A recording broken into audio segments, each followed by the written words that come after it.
In the late 16th century, prisoners across Europe began disappearing into stone chambers beneath castles, where screams echoed for hours, then suddenly stopped.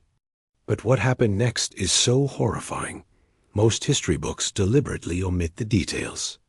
The truth has been buried for centuries, hidden behind sanitized accounts of justice and order. What I'm about to reveal will change the way you see medieval punishment forever. Because one device, in particular, was designed not just to kill, but to erase the human spirit before death even arrived. Asterisk, to understand the full horror, we need to go back to medieval Europe, a time often described as noble, chivalrous, even romantic. But beneath that polished image was a brutal system of control. Justice was not about fairness. It was about fear. Across regions like France, Germany, and Spain, authorities used torture not only to punish, but to extract confessions. And those confessions were often demanded, not discovered. Two key figures stand at the center of this system. One was King Ferdinand II of Aragon, whose support of the Spanish Inquisition expanded torture practices. The other was Heinrich Kramer, a German inquisitor who documented interrogation methods in chilling detail. The stakes were simple: confess or suffer. And even confession did not guarantee survival. At first, torture devices were crude chains, whips, and racks. Painful, yes. But what came next was something far more calculated. Something designed with precision to break both body and mind, because hidden in dark chambers, behind locked doors, there existed a device so disturbing that even hardened executioners reportedly feared using it. And this was just the beginning. Asterisk, but that's not even the worst part. The device was known as the Iron Maiden, a human-shaped coffin made of iron, lined with spikes on the inside. At first glance, it looked almost ceremonial. Some versions even had painted faces. Calm, almost peaceful. But inside was a different reality. When the door closed, the spikes would pierce the victim's body. Not deeply enough to kill instantly, but enough to cause unbearable pain. According to recorded accounts from Nuremberg in the early 1500s, victims could remain alive inside for hours, slowly bleeding, unable to move. Asterisk, imagine standing in darkness, unable to scream without feeling spikes press deeper into your flesh. And this was just the beginning. What happened next shocked even hardened historians.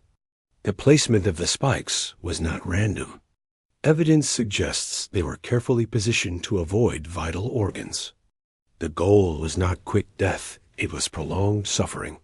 One spike might pierce the shoulder, another the thigh, a third dangerously close to the eye, without destroying it. This design ensured the victim remained conscious, fully aware, fully terrified. According to historian accounts, including 18th century German records, executioners would sometimes reopen the device, just to prolong the agony. Asterisk, you are trapped. You feel every second. You hear the metal creak as the door opens again, and you know what comes next. But the true horror was still to come. But here's where it gets truly disturbing. Some versions of the Iron Maiden included internal restraints, hooks or clamps that held the body upright.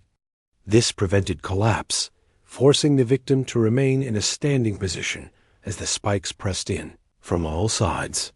There were 3 stages to this torture. First, the anticipation. Victims were shown the device before entering. They understood exactly what was about to happen. Second, the enclosure. The slow closing of the door. The first contact of cold iron against skin. And third, the endurance. Minutes stretched into hours. Pain became constant. Breathing became difficult. According to certain disputed accounts, some victims begged not for freedom, but for a quicker death. And still, it did not come. Little did they know, something even darker was happening beyond the chamber walls. The reality was far more disturbing. The Iron Maiden may not have been used as frequently as other devices. In fact, some historians debate how often it was actually deployed. But that's not what makes it terrifying. What makes it horrifying is what it represents: a deliberate effort to create suffering as a spectacle, a psychological weapon, a message to anyone who dared to defy authority. Public displays of punishment were common, but devices like this were hidden, reserved for those whose suffering needed to be unseen, but deeply feared. There are records suggesting that rumors of the Iron Maiden spread faster than its actual use. And that may have been the point. Fear, without evidence. Control, without resistance. And still, the stories continued to grow.